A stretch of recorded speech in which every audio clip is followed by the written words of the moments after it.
hayi ngeke hayi kumele ngikhulume noBhobhi mfethu hayi ngeke kumele ngikhulume noBhobhi umuntu akhulume neKapa hayi ngeke mfethu hayi Pirates senzela ama-order mfethu yo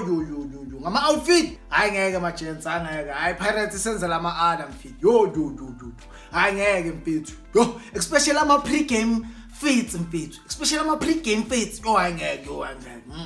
Pirates senzela ama-order thina sibhizi ngale Kapa yethu ye-1990 angeke kumele akhulume neKapa mfethu angeke esihlula abantwana base next door ngomswenko angeke yo because manje Pirates angeke yo Pirates senzela ama-order wonke ama-team enhleka ngomswenko enhleka si-Pirates awuthi ngithi Adidas angeke mina uMbhobhi akhulume nalamajiti weKapa laba angeke mfethu yo Pirates sibonisa ama-order ngomswenko lama pre-game fits wala ma-gents mfethu ayashisa yo angeke sekelona umona sometimes ngiyangibafuni mara enhleke i-Adidas abazi ukuswenka labafana mara bayaswenka these days angeke yo enhleke amanamba kaBhobhi yathini enhleke